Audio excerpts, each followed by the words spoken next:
ጊዮን አካዳሚ በኦንላይን በማስተማር ላይ ይገኛል። ጊዮን አካዳሚ ቻናል ተከታዮቻችን በያላችሁበት ሰላም ጤና ይስጥልን። እንዴት አላችሁ? ለቻናሉ አዲስ ከሆናችሁ ቻናሉን ላይክ፣ ሼር፣ ሳብስክራይብ እያደረጋችሁ ቤተሰብ እንድትሆኑ ከወዲሁ እያሳሰብን ጊዮን አካዳሚ ልዩ ብቃት ባላቸው መምህራን በማስተማር ላይ ሲሆን መማር የምትፈልጉ ከታች ባለው ስልክ በቴሌግራም፣ በዋትስአፕ፣ በኢሞ እንዲሁም እናንተ የምትጠቀሙበት ሶሻል ሚዲያዎች በተመቻችሁ አማራጭ ደውሉልን። በዛሬ ቪዲዮአችን ደግሞ ይዘንላችሁ የመጣን ክፍል 3 ነው።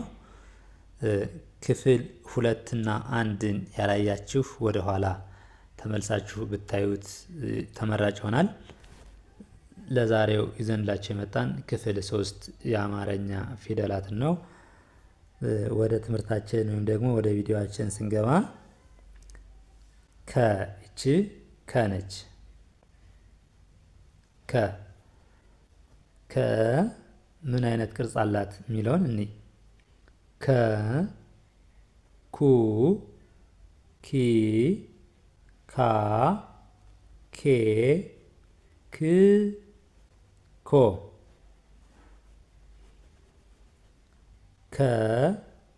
ኩ ኪ ካ ኬ ክ ኮ።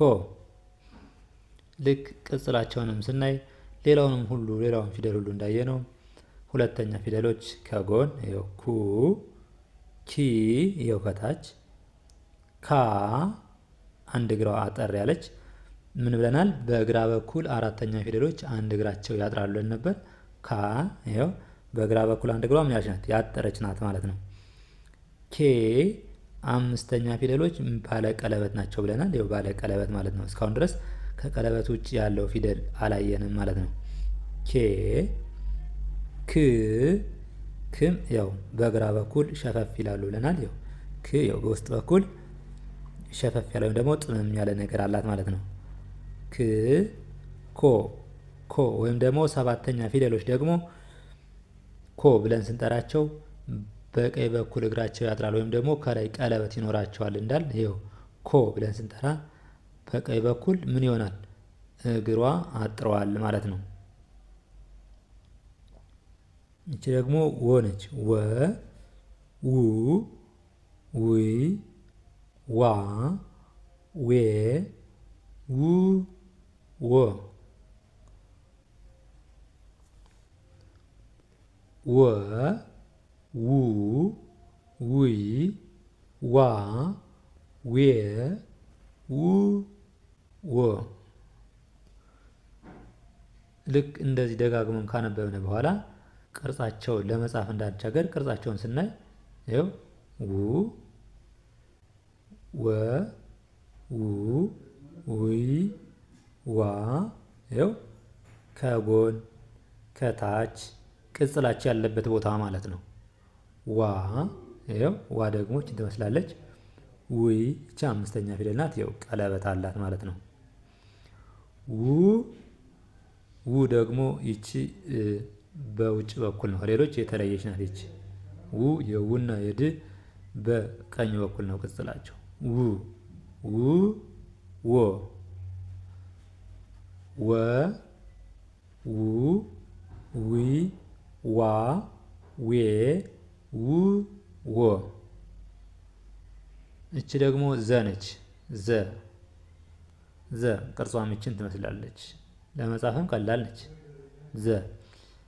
ዘ ለመጻፍ ይችን ሁለት ቋሚ መስመር አድርጎ ከመሃል ማያያዝ ማለት ነው። ዘ ዙ ዚ ዛ ዜ ዝ ዞ ዘ ዙ ዚ ዛ ዜ ዝ ዞ። እስኪ አሁን ደግሞ ቅጽላቸውን እንይ። ይኸው ዘ የመጀመሪያ ፊደሎች ቅጽል የላቸውም። ዙ ይኸው ከጎን፣ ዚ ይኸው ከታች። ሁሌ የምናየው ሁለተኛ ፊደል ከተባልን ከጎን ከላይ ከጎን፣ ሶስተኛ ፊደል ከተባልን ከታች ከጎን ሆኖ ከታች፣ አራተኛ ፊደል ከተባልን እግራቸው ማጠር ወይም ደግሞ ወደ ግራ በኩል ሸፈፍ ማለት ነው። አብዛኛው እግራቸው ማጠር ነው ማለት ነው።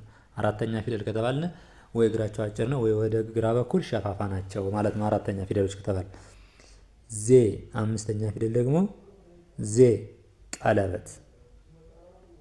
ከታች ቀለበት ያላቸው ፊደሎች ከሆኑ ስንተኛ ፊደሎች ናቸው? አምስተኛ ፊደሎች። ይኸው እስካሁን ሙሉ ያየነው ሙሉ የአምስተኛ ፊደሎች ምንድን ናቸው? ከታች ላይ ቀለበት አላቸው ማለት ነው።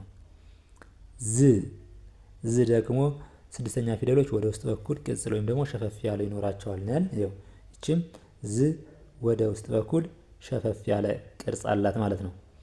ዞ ወይም ደግሞ ሰባተኛዋ ፊደል ደግሞ ዞ ብለን የምንጠራት ምንድናት? ዞ በውጭ በኩል እግሯ ያጥራል ማለት ነው። ሰባተኛ ፊደሎች ወይ በውጭ በኩል በቀኝ እግራቸው ያጥራል ወይም ደግሞ ቀለበት ይኖራቸዋል ነው ያልነው። ያው በውጭ በኩል እግሯ በቀኝ በኩል እግሯ ያጥራል ማለት ነው። ይህ ደግሞ ዠ ነው። ዠ ዡ ዢ ዣ ዤ ዥ ዦ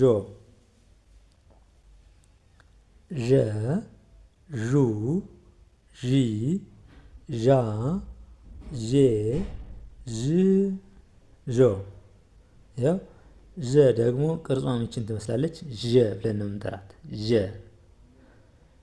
ዡ ያው የመጀመሪያ ቅርጻቸው የተለየ ቅጽላቸው ሁሉም ተመሳሳይ ቦታ ነው ያለ ማለት ነው። ዠ ዡ ያው ከጎን ዢ ያው ከታች ዣ ያው አራተኛ ፊደሎች እግራቸው ማጠር ብለናል። ያው እግሯ ማጠር ማለት ነው። ዤ ደግሞ አምስተኛ ፊደሎች ባለ ቀለበት ናቸው። ይህችም ባለ ቀለበት ነች ማለት ነው። ዥ ዦ ዥ ደግሞ ስድስተኛ ፊደል ይኸው ይህ ቅጽል ከሌሎች የተለየ በውስጥ በኩል ወይም ደግሞ በስተግራ በኩል የተደረገ የዥ ነው ማለት ነው። ዥ ብለን እንጠራታለን። ዦ ደግሞ ስንተኛ ፊደል ናት? ሰባተኛ ፊደል በውጭ በኩል እግራቸው ያጥራል ነው ያልን። እግሯ አጭር ናት ይቺ ማለት ነው። በውጭ በኩል እግራቸው ያጥራል ወይም ደግሞ ቀለበት ይኖራቸዋል ነው ያልን። በውጭ በኩል ይቺ እግሯ አጥረዋል ማለት ነው።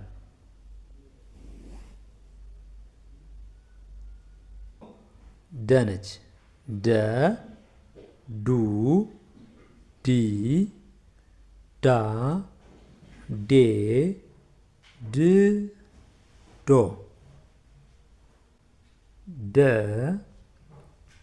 ደ ዱ ዲ ዳ ዴ ድ ዶ።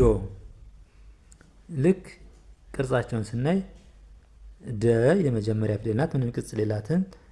ዱ ከጎን ያልን ከጎን አለ። ዲ ከታች ዲ ሶስተኛ ፊደል። ዳ ይኸው አንድ እግሯ አጭር ማለት ነው። አራተኛ ፊደሎች። ዴ አምስተኛ ፊደል ቀለበት ብለናል። ይህን እንዳትረሱ ማለት ነው። ዴ ድ ዶ የድና የወ ስድስተኛ ፊደሎች ከሌሎች የተለየ የጀ ሆኖ በቀኝ በኩል ቅጽል አላቸው ማለት ነው እንጂ ከዛ ውጭ ስድስተኛ ፊደሎች በውስጥ ወይም ደግሞ በግራ በኩል ነው ቅጽላቸው ማለት ነው። ድ ዶ ደ ዱ ዲ ዳ ዴ ድ ዶ። ልክ እንዲህ እያደረግን እየደጋገምን እናነባዋለን ማለት ነው እንዲሸመድ ወይም ደግሞ እንድንይዘው። እቺ ደግሞ ጀ ነች። ጀ ጁ ጂ ጃ ጄ ጅ ጆ ጀ ጁ ጂ ጃ ጄ ጅ ጆ። ያው ጀ የመጀመሪያ ፊደል እቺን ቅጽል የላትም። ጁ እቺ ተጎን ማለት ነው። ጁ ጂ ይሄ እቺ ከታች። እቺና እቺ አሁን ተመሳሳይ አይደሉም ቅጽላቸው ያሉበት ቦታ ማለት ነው። እቺ ከላይ ናት፣ እቺ ግን ከታች ዳር ላይ ነው ያለች። ጀ ጁ ጂ ጂ ብለን እንጠራት ከታች ሶስተኛ ፊደሎች ከታች መጨረሻ ላይ ሸፈፍ ያለ ቅጽል ነው ያላቸው ማለት ነው። ጃ አራተኛ ፊደል እግራቸው ማጠር ነው። ያው ጃ እግሯ አጠር ያለ ነው ማለት ነው።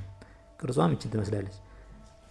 ጄ ጄ በቃ ጥርጥርም የለው ሁሎች ምንድን ናቸው? ባለ ቀለበት ናቸው። አምስተኛ ፊደሎች ማለት ነው። ጄ ጂ ጂ ደግሞ ይችን ትመስላለች። ው ድ ጂ የወና የጀ የደ ስድስተኛ ፊደሎች ቅጽላቸው በቀኝ በኩል ናቸው ማለት ነው። ጅ ጆ ይኸው የሰባተኛ ፊደሎችን ስናይ ጆ አብዛኛው ምንድን ናቸው? እግራቸው በውጭ ወይም በቀኝ በኩል ያጥራል። ይኸው ዶ ጆ ስናይ ማለት ነው። ሁሎችንም ማለት ነው። ጆ ገ ጉ ጊ ጋ ጌ ግ ጎ ገ ጉ ጊ ጋ ጌ ግ ጎ። እሺ ገ የመጀመሪያ ናት፣ ምንም የላትም። ጉ ሁለተኛ ፊደል ይኸው ከጎን፣ ጊ ከታች ሶስተኛ ፊደል ስለሆነች ማለት ነው። ጋ አራተኛ ፊደል ደግሞ እጭ ትመስላለች ቅርጿ። ጌ ጌ ደግሞ አምስተኛ ፊደል ናት። ጌ እስካሁን ድረስ ያየ ነው ሙሉ ቪዲዮ እስካሁን ድረስ ያየ ነው አምስተኛ ፊደሎች ባለ ቀለበት ናቸው ማለት ነው። ግ ስድስተኛ ፊደሎች ደግሞ ግ በውስጥ በኩል ቅጽል አላቸው ብለናል። በውስጥ በኩል ሆኖ ቀለበት ያላቸው ልና የለቤት ስድስተኛ ፊደልና የገቤት ግ ስድስተኛ ፊደል በውስጥ በኩል ቅጽል አላቸው እንጂ ከዛ ውጭ ወደ ውስጥ በኩል ሸፈፍ ያለ ቅጽል አላቸው ማለት ነው። ግ ግ ጎ ግ ጎ። እሺ ገ ጉ ጊ ጋ ጌ ግ ጎ። እቺ ደግሞ ጠ ነች። ጠ ጠ ጠ ጡ ጢ ጣ ጤ ጥ ጦ ጠ ጡ ጢ ጣ ጤ ጥ ጦ። ልክ ቅጽላቸው የዚህም የተለየ ነገር የለውም ማለት ነው። ቅጽላቸውን በዋነኝነት ሁለተኛ ፊደሎች የቱ ጋ ነው? ሶስተኛ ፊደሎች የቱ ጋ ነው? 4 5 6 7 እነዚህን በደንብ ሸምደን ከያዝነ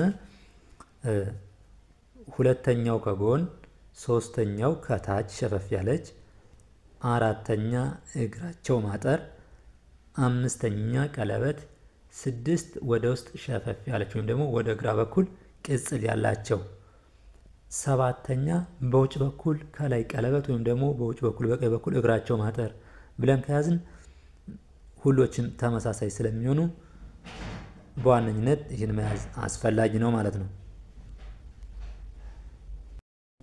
እሺ በዛሬው ቪዲዮአችን ይዘንላችሁ የመጣነ ይሄን ይመስላል። ቪዲዮውን ጀምራችሁ አታቋርጡት፣ ተከታተሉት። በሌላ ቪዲዮ እስከምንገናኝ ድረስ በኦንላይን መማርና መከታተል የምትፈልጉ ከታች ባለው ስልክ ደውሉልን። በኢሞ በቴሌግራም በምትፈልጉት ሶሻል ሚዲያ ሃይበሉን። በኦንላይን መማር መከታተል ትችላላችሁ። ለዛሬ ይዘንላችሁ የመጣን ቪዲዮ ይሄን ይመስላል። በሌላ ቪዲዮ እስከምንገናኝ ድረስ መልካም ጊዜ፣ ሰናይ ቆይታ ይሁንላችሁ። ደህና ሁኑ።